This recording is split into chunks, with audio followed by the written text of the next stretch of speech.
Olá, estudante do nono ano do Ensino Fundamental do município do Rio de Janeiro. Tudo bom com você? Vamos continuar aqui na página 17 da apostila de Língua Portuguesa, referente ao segundo semestre de 2021, nono ano, terceiro bimestre. Falávamos sobre as questões 14, 15 e 16, sobre aquele texto 11, e agora vamos para o texto 12, que é este aqui. Texto 12. Oi, Miguelito. Coisa boa na TV? Acabei de ligar. Mas parece que se você passa desodorante, depois come salsichas e aí compra uma máquina de lavar roupas, só não é feliz se for muito idiota. Então, nessas duas tirinhas, Miguelito disse que estava vendo propagandas, não é? Propagandas na TV. E parece que eram propagandas de desodorante, depois de salsichas e depois de máquina de lavar roupas. Tudo isso para que a pessoa seja imbuída, seja considerada feliz, seja imbuída pela felicidade, se ela consumir esses produtos. Número 1. Qual é a finalidade do texto 12, quando lido pelo seu público-alvo? A finalidade do texto 12 é fazer uma crítica ao consumismo como característica principal. Número 2. No texto 12, como a combinação dos elementos verbais e não verbais, palavras e expressão fisionômica de Miguelito, constrói a mensagem da tirinha. Uma resposta possível é que, no texto 12, Miguelito liga a televisão e faz uma crítica ao excesso de consumo anunciados. Com uma expressão perplexa, ele comenta com Mafalda sobre alguém ser feliz se for consumidor ou se for consumidora. Número 3. Os textos 11 e 12 tratam do mesmo assunto? Sim ou não? Comente. Sim, os dois textos fazem críticas ao consumismo, cada um à sua forma, cada um de acordo com a sua maneira. O número 2 mencionou, voltando aqui no número 2, né, na questão de número 2, falou-se sobre elementos verbais e elementos não verbais. Elementos verbais são as palavras que aparecem nessas duas tirinhas, ao passo que os elementos não verbais são representados pelo desenho. Então, a expressão fisionômica, ou seja, o rosto do personagem, a boca, os olhos, a sobrancelha, diz muito sobre a mensagem que se deseja transmitir. Número 4.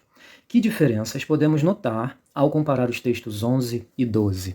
Você se lembra que eu ando falando que a habilidade de comparar textos, dois ou mais textos, é muito trabalhada no município do Rio de Janeiro? Então, agora você vai ter que comparar quais as diferenças que existem entre os textos 11 e 12. O texto 11 era este aqui, por uma longa vida útil dos produtos.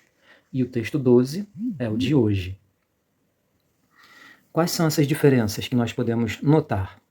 Bom, o texto 11 é verbal e o texto 12 é verbal e não verbal.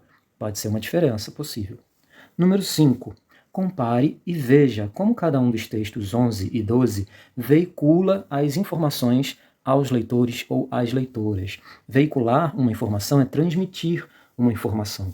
Então você tem que comparar e ver como cada um desses dois textos transmite as informações aos leitores. Bom, o texto 11 é um artigo de opinião, com tese, argumentos e conclusão. Lembrando que tese é a mesma coisa que o ponto de vista a ser defendido pelo autor ou pela autora, com críticas ao consumismo. E o texto 12 é uma tirinha que aponta uma reflexão entre o consumo e a felicidade. Como você percebeu, no artigo de opinião, o objetivo é convencer os leitores ou as leitoras. A tese é sustentada por argumentos. Argumentos são aqueles motivos que levam o autor ou a autora a ter aquela tese, a defender aquele ponto de vista. E a finalização. Vamos ler outro artigo de opinião. Antes, veja o que está escrito aqui. Mire a câmera do seu celular para o QR Code ao lado e assista ao programa Consumo, da Multirio. Beleza. Vamos ao texto 13. Texto 13. A questão ambiental está em alta hoje. Como administrar o lixo, o meio ambiente e sustentabilidade tem pautado encontros de ambientalistas e especialistas na área. Francisco Oliveira. Recordo-me que há mais ou menos 40 anos existia o personagem Sugismundo, que, em diversos flashes, mostrava os danos causados pela sujeira em vias públicas, além da falta de higiene. Sua imagem esteve presente em desenhos animados, outdoors, adesivos, camisetas, cartazes, etc. Se você perguntar para seu filho ou neto, com certeza ele não vai saber sobre o que falamos. Esse personagem desapareceu de nossas vidas como se o assunto junto à população já tivesse sido resolvido. Porém, o problema continua a nos assombrar. O uso de outras ferramentas de comunicação, como aconteceu nos anos 70 com o Sugismundo, criadas para alertar a população sobre problemas relacionados ao meio ambiente e temas ligados ao lixo, está condicionado à relevância que o tema tem no dia a dia da sociedade. O público ainda não está totalmente preparado para as novas estratégias de comunicação voltadas para divulgar temas ambientais. Hoje, quem atua nos meios digitais e na internet deveria se predispor e colaborar para que haja uma conscientização para melhorar a qualidade de vida. Finalmente, cabe colocar em caráter provocativo algumas propostas que poderiam ser pensadas para futuras discussões e sensibilização da população, como, por exemplo, é possível ser realizado um campeonato de surf em meio a um mar de garrafas PET e rejeitos orgânicos, como foi recentemente noticiado? Como imaginar abastecer com água uma população de São Paulo, que terá aproximadamente 40 milhões de pessoas ao final deste século, com o alto índice de desmatamento e ocupação de áreas de mananciais? São questões que precisamos pensar e refletir agora, para que surjam melhores perspectivas amanhã. Número 1. No início do texto 13, o autor se utiliza de sua memória pessoal para trazer a ideia principal a ser defendida. Que reflexão é essa? Ou seja, que ideia principal a ser defendida é essa? É a importância de debater os problemas em relação ao meio ambiente. Número 2. Releia o trecho para responder as questões A e B abaixo. Se você perguntar para seu filho ou neto, com certeza ele não vai saber sobre o que falamos. Veja que existe uma palavra destacada, é a palavra se. Letra A. Que sentido o elemento coesivo grifado expressa? O elemento coesivo grifado é aquele ali que eu mostrei para vocês, veja. Este aqui, a palavra se. E ele, nesta frase, contribui para um sentido. Que sentido seria esse? Um sentido de condição. O seu filho ou neto não vai saber sobre o que falamos na condição de você perguntar para seu filho ou neto. Então, resposta, condição. Letra B. Qual palavra mostra um diálogo entre o locutor e o interlocutor? Vejamos, para que você possa saber responder a essa letra B, perceba que locutor é quem escreveu esse texto, é o emissor da mensagem, ao passo que o interlocutor é quem recebeu aquele texto, quem leu aquele texto. Bom, o locutor é o autor desse texto. Vejamos quem é. É o Francisco Oliveira. Portanto, Francisco Oliveira é o locutor, porque ele escreveu esse texto. E quem é o interlocutor do Francisco? O interlocutor do Francisco sou eu. O interlocutor do Francisco é você. São as pessoas que estão lendo o texto dele. E, por fim, perceba que a apostila pede uma palavra no singular. Então, é só uma palavra que você vai colocar na resposta. E nós percebemos que o Francisco se dirige a nós por causa desta palavra aqui, ó, a palavra você, certo? Número 3. Nas palavras Sugismundo e flashes, quais funções diferentes os usos das aspas apresentam? Número 3. Destaca o personagem e, em flashes, grifa a palavra de língua inglesa. Então, são duas funções diferentes. Aqui é para destacar o nome do personagem. E aqui, essas aspas indicam que essa é uma palavra que não pertence à língua portuguesa, que não está aportuguesada, é uma palavra estrangeira. Número 4. Que consequências ruins o personagem Sugismundo mostrava ao público? Ele mostrava os danos causados pela sujeira nas ruas da cidade e a falta de higiene. Número 5. Que sentido tem o elemento coesivo destacado em o uso de outras ferramentas de comunicação, como aconteceu nos anos 70 com o Sugismundo? Lembrando que sempre que a apostila falar sobre elemento coesivo, a apostila vai se referir a uma palavra ou a uma expressão. Lembrando que a expressão é constituída por uma ou mais, quer dizer, por duas ou mais palavras. Então, qual é o sentido, a ideia que esta palavra transmite, estabelece entre o que vem antes e o que vem depois? é um sentido de comparação. Essa é a resposta, comparação. Número 6. No início do terceiro parágrafo, o autor argumenta trazendo um fato ou uma opinião. Nós temos que ir lá para o terceiro parágrafo e precisamos ver se ele traz um fato ou uma opinião no início do terceiro parágrafo. Vamos. 1, 2, 3. Terceiro parágrafo. O público ainda não está totalmente preparado para as novas estratégias de comunicação voltadas para divulgar temas ambientais. Hoje, quem atua nos meios digitais e na internet deveria se predispor e colaborar para que haja uma conscientização para melhorar a qualidade de vida. Isso representa uma opinião, porque pode existir alguém que discorde, que diga que o público já está totalmente preparado para as novas estratégias de comunicação voltadas para divulgar tais temas ambientais, ok? Então, isso é uma opinião. Vejamos, número 7. Porque, segundo o texto, no terceiro parágrafo, quem atua nos meios digitais e na internet deveria se predispor a colaborar.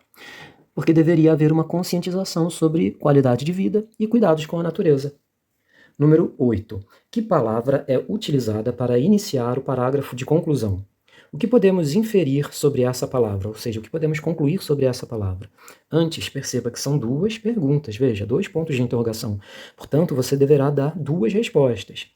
Lembrando que, na primeira pergunta, pede-se que palavra é utilizada, portanto, é só uma palavra, que é utilizada para iniciar o parágrafo de conclusão. O parágrafo de conclusão é o último parágrafo, e a palavra usada para iniciá-lo foi a palavra finalmente, por fim.